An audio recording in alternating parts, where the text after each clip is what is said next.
Hello बच्चों, कैसे हैं आप लोग। आज हम एक नया टॉपिक ले रहे हैं, the plane.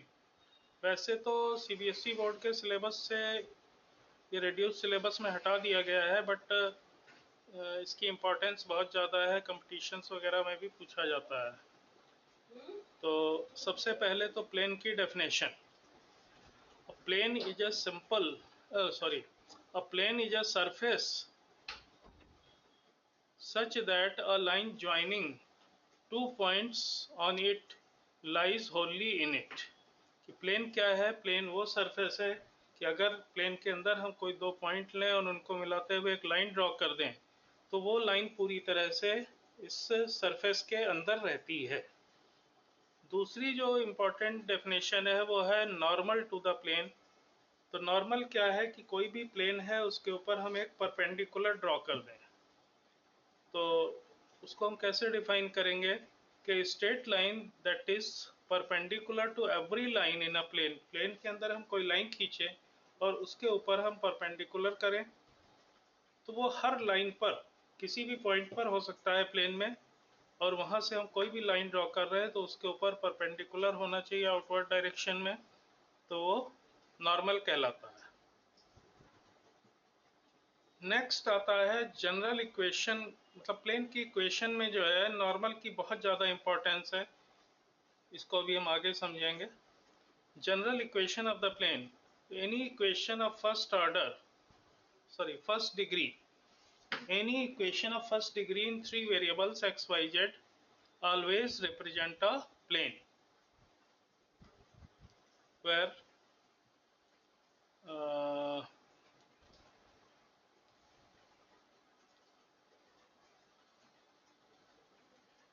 It is not necessary कि तीनों वेरिएबल्स हो ही। कई बार जो है एक हो सकता है, दो हो सकता है, तीन हो सकता है, तब भी ये प्लेन को रिप्रेजेंट करेंगे।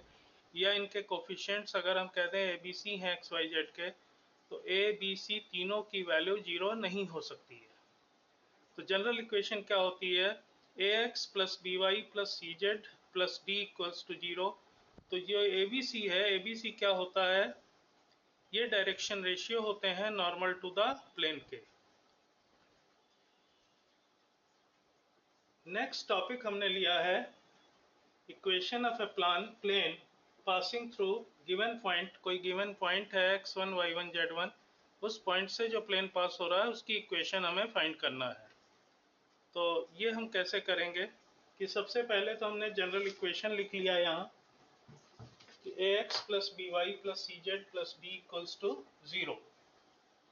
Then because x1 y1 z1 point lies on the plane या on it, it will satisfy the equation।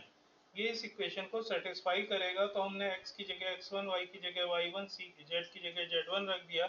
तो क्या मिल रहा है? ax1 plus b y one plus c z1 plus d equals to zero. अब equation 2 को हम अगर इक्वेशन 1 में से सब्ट्रैक्ट कर दें तो डी डी तो कैंसिल हो जाएगा। तो हमारे पास क्या बचेगा? A x minus x one plus b y minus y one plus c z minus z one equals to zero.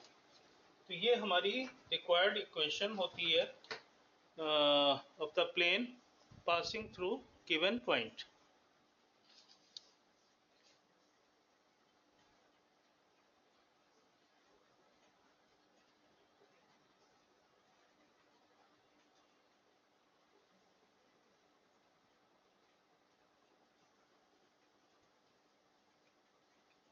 दूसरा फॉर्म हम लेंगे equation of plane in normal form and equation of plane passing through three given points।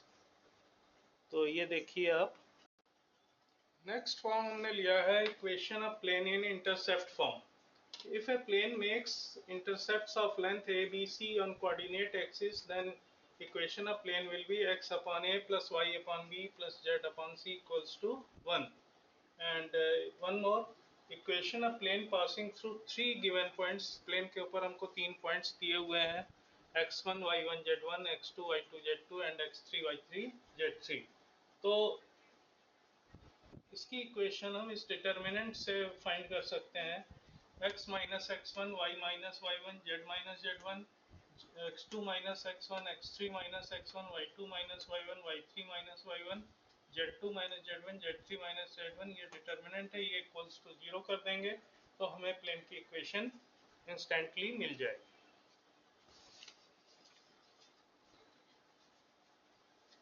अब next हम लेंगे normal form and normal form in vector and normal form in Cartesian form.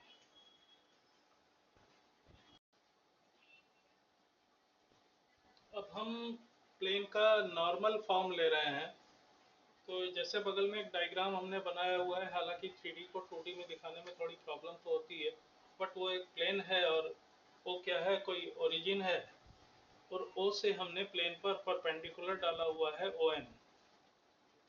तो और इस ON की लंबाई, इस परपेंडिकुलर की लंबाई या नॉर्मल की लंबाई क्या है, P है। Let n be a unit vector along ON। इसकी डायरेक्शन में, नॉर्मल की डायरेक्शन में एक यूनिट वेक्टर हमने मान लिया, यूनिट वेक्टर n है। तो ON वेक्टर अगर हम लेते हैं तो it will be P into unit vector n। इसके अलावा प्लेन पर हमने एक आर्बिट्ररी पॉइंट ले लिया है P, और उसका पोजीशन वेक्टर OP क्या है, मान लिया हमने R है। अब NP वेक्टर प्लेन में है, ON इसके ऊपर परपेंडिकुलर है, तो NP और ON परपेंडिकुलर है means unit vector n perpendicular, तो सिंपली हम कह सकते हैं कि NP dot n equals to 0 because NP is perpendicular to OP। तो NP का क्या हो गया, OP minus ON dot n equals to 0। OP है R, ON है PN dot n equals to 0। Multiply किया तो R dot n minus P dot n equals to 0, but n dot n 1 हो जाएगा, तो R dot n minus P equals to 0, तो R dot n equals to P। ये normal form में vector equation हो गई प्लेन की। अब इसी को अगर हमें कार्टेशियन फॉर्म में कन्वर्ट करना है, तो उसके लिए हमने वेक्टर r जो है ये जनरल वेक्टर है, तो हमने जनरल वेक्टर मान लिया xi plus y j plus z के। n क्या है, यूनिट वेक्टर है, तो हम जानते हैं कि l square plus m square plus n square 1 होता है, तो इसका जो मॉड होगा li plus mj plus nk। हमने मान लिया कि अगर lmn क्या है, डायरेक्शन कोसाइन है यूनिट वेक्टर n के, तो n ये हो गया। अब इस इक्वेशन 1 में हमने ये वैल्यूज पुट कर दी, xi plus y j plus z k, li plus m j plus n k equals to p. Dot product करेंगे दोनों का, तो lx plus m y plus n z equal to p. A Cartesian form में normal form की equation आ जाती है। तो आज के लिए इतना ही, आगे कुछ और फॉर्म हम लोग बात करेंगे नेक्स्ट वीडियो में।